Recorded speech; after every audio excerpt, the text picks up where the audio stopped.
Okay, we are back with Coach Hoiberg. I'll open the floor for questions. I'll start with Michael Brunst. Hey, Fred, the last time we talked, you said your guys are still planning to do a couple more scrimmages in PBA. I mean, I guess what did you kind of learn more about this team in those sessions? And I guess what are you kind of eager to see once you actually get going here on Wednesday?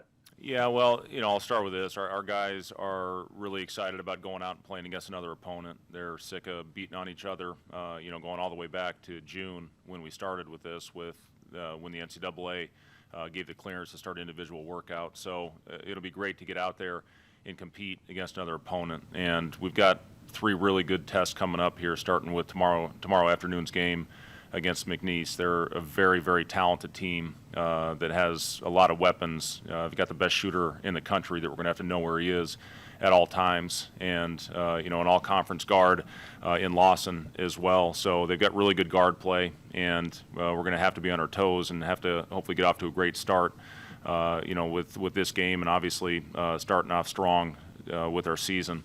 As far as what we saw with our scrimmages, a lot of the same things. I've been really impressed with this group, how unselfish they have played. Hopefully that carries over. As I talked to them about the last couple days leading into our opener, the importance of continuing to go out and do the things that have made us successful. We don't need to go out there now and reinvent the wheel and go out there and try to do it on our own. When adversity hits, stick with the plan and get good movement and try to get great possessions, both offensively and defensively. We're excited to get started tomorrow. Like I said, it's going to be a great test. Hopefully we come out and play well. Chris Basnett.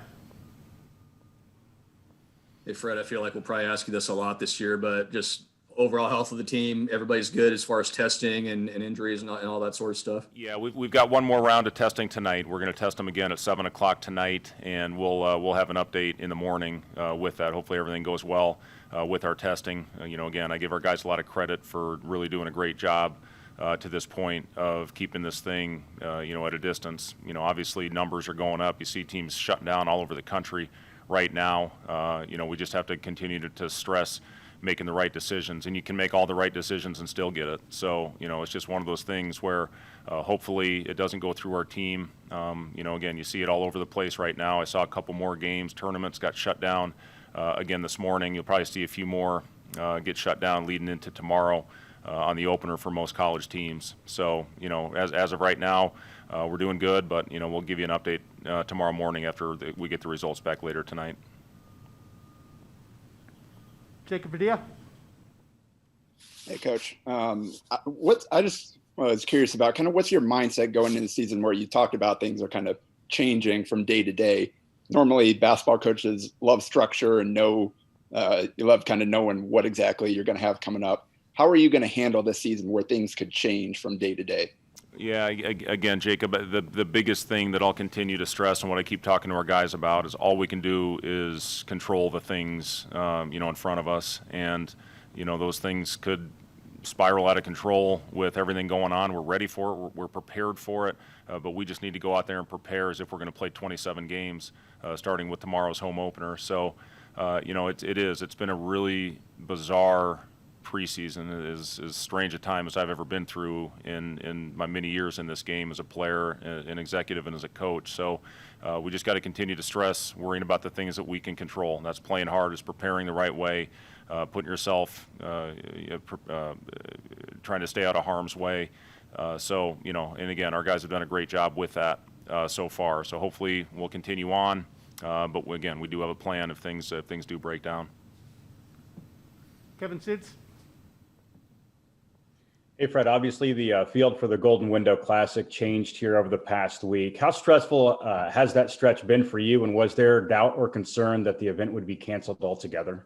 Well, we've had 3 scouting reports done that, it turned out we're not going to play those opponents. So, coaches, we put in a lot of work behind the scenes to put a game plan together to get prepared for what our schedule is going to look like, and obviously that's changed. We've had 3 teams that we thought we were going to play that we were pretty much done with the scouting report, and then it turns out we're not going to play. So, that's just the things I'm talking about as far as how strange this preseason has been. Hopefully, with where things are right now, we can get our games in. Is it going to 100% happen? Absolutely not. The likelihood of something happening I would think is pretty high. We've got a 10-day window after our last non-conference game against Creighton before we open up against Wisconsin. So if we do have to postpone a game or find another opponent, if we cancel, we do have a window where we can potentially do that. But it's been a really, really strange time for coaches. Never have I seen a time where you prepare for a game, you're getting a scouting report done, and then you find out a couple days later you're not going to play that opponent. But we've got this Golden Window tournament set now. Again, we're going to play 3 really good teams starting tomorrow with McNeese, then Nevada, and a very tough North Dakota State team. So these will be 3 good tests and good games for us. Matt Foster? Fred, a lot of times players feed off the energy of the crowd during a game. How are you guys going to have to build that kind of energy from the sidelines this season? We've talked a lot about that. If we're if we're out there having a sluggish practice or we don't get off to a great start, we bring them in and say, guys, this is the atmosphere we're playing in this year. We have got to find a way to muster up our own energy. We're not going to have the crowd, one of the best in the country at PBA, to get us into these games. We got to come out with great energy from the start. A lot of times, how you start the game determines how it finishes. So we have to come out with great energy from the get-go. We have to communicate. We have to battle through runs. This is a team that is very capable of going on huge runs. Cuxhausen they put 55 in this building in a state championship game. Being from Scottsbluff, Nebraska. So, we have to withstand that. We have to find a way to keep our poise and stick together and continue to communicate and do the things, hopefully, that can get us back in. But yeah, it's something that is a concern. But again, we're all in the same boat with this. Not many of us are going to have fans in the building. Sam McEwen? Hey, Fred. How do you view these 3 games? Do you view them as a whole? In other words, you hope you get better by the end of it, and you kind of take all 3 games as a lump, or do you kind of go through each process every single day you play? Yeah, we'll take each take it as a process, Sam. And normally at this time of year, you have a closed door scrimmage where you learn a lot about your team, where you can put yourselves through all types of different scenarios. You can practice all kinds of different situations.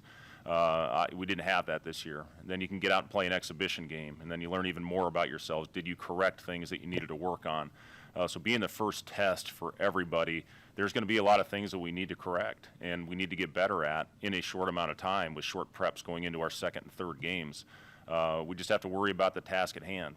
Tomorrow, that's McNeese. When that game's over, whatever happens, we'll put it behind us and get ready for the next one against Nevada. But that's all we can do right now is go one at a time, be in the first contest. Again, it's a unique situation, unique season with not having the preseason scrimmage and preseason exhibition game. So we'll learn a lot about ourselves tomorrow in a real game type situation. Who are your starters? We're still determining that. We've got it to 6, and we'll figure that out and get it to you tomorrow. Okay, Jason Do you know who your 6 are? Yeah, I do. We'll do 2 more. We'll do Jason and then Robin after that. Hello, Fred. Just building off of Sam's question a little bit. Do you have a plan about rotations given the close proximity of these 3 games? Or are you going to play it by ear? Yeah, we will have a plan for rotations going into each game. I'll give you the 6, Sam. So it's Trey, Ivan, Thor, Delano. Who did I say? Seamus, Lat, and Teddy. So of those 6, 5 of those guys will start tomorrow, and then as far as a rotation, we'll get that figured out. We have a plan going in, but you always have adjustments ready based on any type of situation, foul trouble, anything like that. So again, we'll take it one game at a time and hopefully come out and play well, and then move on to game 2 when we're done tomorrow afternoon. Okay, we'll finish. That's a lot bigger than you were last year, just in general. You're moving away from the small ball lineups. Yeah, we'll see how it plays out. Again, I do like the versatility of our group. I think we've got length across the board. When you got guys like Delano and Trey in your backcourt at 6'5" and 6'8", that can facilitate your offense. Thor, Teddy, Lat, all pretty similar in size. With Ivan out there as well that has a lot of experience. So, I do like the versatility because of the size across the board that we have this year. Okay, we'll finish with Robin Watson. Fred, you got a roster full of guys that obviously have some professional aspirations and guys that haven't played a game in a long time. But listening to Teddy and Trey, they kind of echoed what you say, where they have a bunch of players that know they can score, but nobody has to play hero ball. They mentioned unselfish as well.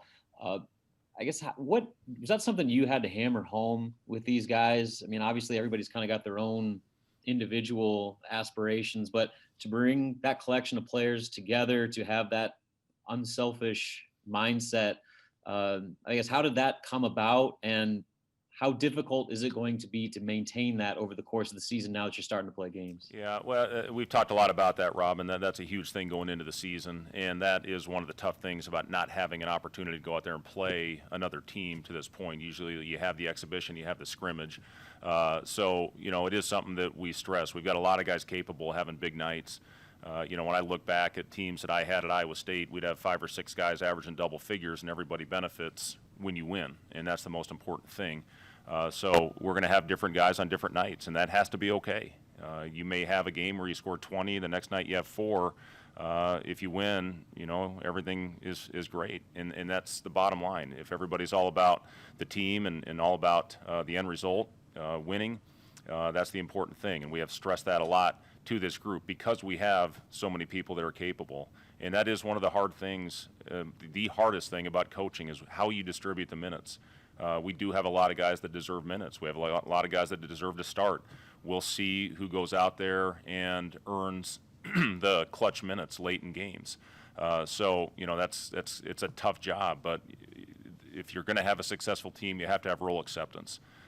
When my teams at Iowa State, when we had 5 or 6 in double figures, a lot of those guys ended up playing in the NBA, and the biggest reason is because we had success. Thank you, guys. That will end our press conference. Thank you, guys. Yep.